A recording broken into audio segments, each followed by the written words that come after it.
not a good concept. If I do the state building in Afghanistan or somewhere else, that's not the way to go, because you have the existing established institution, the Ministry of Justice, the Office of the Attorney General in place. You come up and create a small commission, high-paid legal experts. The whole bureaucracy in that big system, they work against these guys who are part of the Judicial Commission. And the Judicial Commission, knowing this is a temporary assignment, they're not going to move things very hard because they are looking also for a future for themselves, to be in a constitutional court or the Supreme Court or somewhere else. So the way that should have been done from the very beginning, you have to invest and reform the existing institution, not create parallel structures. So that's why we are lagging behind on that. Equally important is I was graduated from law school in Kabul, and when I was in Kabul working for the Office of the President, I went back and also teaching at the university, Kabul University. Just the level of knowledge of the students, you couldn't compare it. When I was a student in Kabul University, we had professors teaching in French, and we were able to understand and absorb that. And there was that capacity and things. And the curriculum was not very different from curriculum in a good university in Europe, but now it's very low. And you cannot improve that law school unless you improve the school. And you cannot, if you don't have a good law school, you cannot produce a good judge. You cannot bring, cannot import judges. You can bring soldiers, but you cannot bring judges or prosecutors. So this has to be built nationally and locally. And the issue of corruption, it's lack of capacity. It's low payment. Low payment.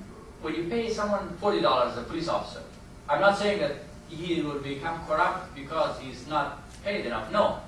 If you're an illegal person, doesn't matter how much you pay, then you're not going to be corrupt. But if you pay $40 to a police officer to fight Al-Qaeda, to fight narco-traffickers and warlords and the like, this guy must be crazy to enlist for this job, unless he has an ill attention. You will tell me, why should I become an interpreter for CNN, or why should I work for an NGO in Kabul, hang out with foreigners, learn some English, and be in Kabul, and get paid at least $500, and then instead take that tough job of $40 and go to Orazgan and fight the Taliban. So when you don't pay adequately, you're not able to recruit qualified people. You should pay it better. Civil servants are paid average of $30 to $40 to $60. So it's very hard to recruit qualified people when you pay is that low. Salary should be improved. What makes a problem of corruption even worse in Afghanistan is also the infusion of the money coming from narcotics. While there was some corruption of taking a bribe of $5 to get a signature, this is probably going to be around in many developing countries for many years. But when there's a corruption of $100,000, this is unheard of. This kind of money doesn't exist in the village, or this is where you see the corrupting influence of narcotics.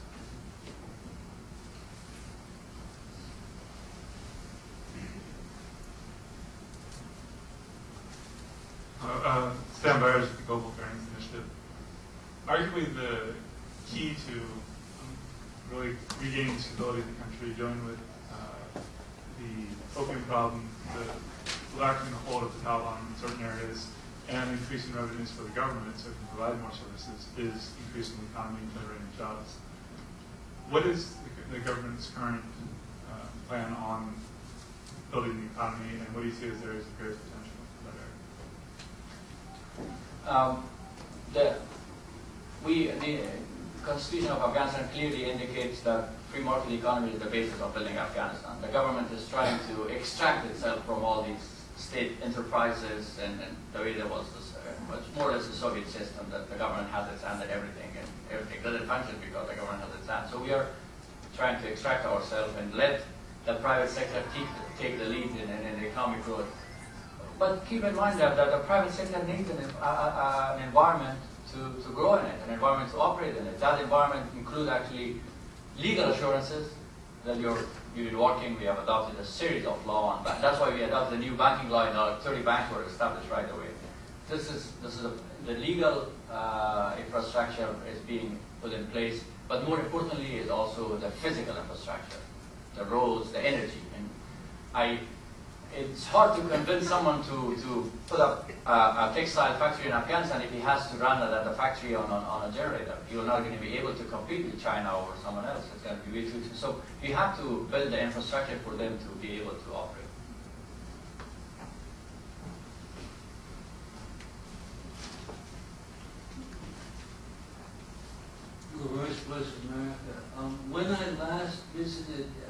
Afghanistan in 2002, I noticed two horrendous challenges develop, and they seem to have been overcome. And I want to ask you about it. One was a landmine situation. You have no idea you could do nothing in 2002 because of landmines. Even in the American Embassy compound, you had to walk on the paved walkway. There was a danger if you walked on the grass, the mine might explode. The other challenge was so many Afghans weren't in Afghanistan. More so than the Afghans in Europe and the States, you had, by American now, a humongous amount of Afghans in Pakistan and Iran. How have these two challenges been addressed? Okay, the third challenge too is you have to have a banking system. Yeah, that's true. You have to bring cash. Everything was cash. If the American reporter was going to Afghanistan, he had to have $3,000 or $4,000 cash. That's all because only dollars were recognized. So I think it helps to understand what the ambassador is talking about, to realize they started from -0. Right? The situation was really bad. But I'm interested about landmines and about refugees. Thank you very much. Bill Royce is truly an expert on the region and the area. He's been a veteran reporter for Voice of America, know Afghanistan, Iran, and the region very well. And thank you very much for coming here. I appreciate that. Landmine is, Mr. Royce have indicated, right after the establishment of the new government, the statistics indicated that there were 8 either mines or armed exploded ordnance for each Afghan in the country, just in case one of them missed. So today still 60 people are losing either life or a limb in a month in Afghanistan to landmine.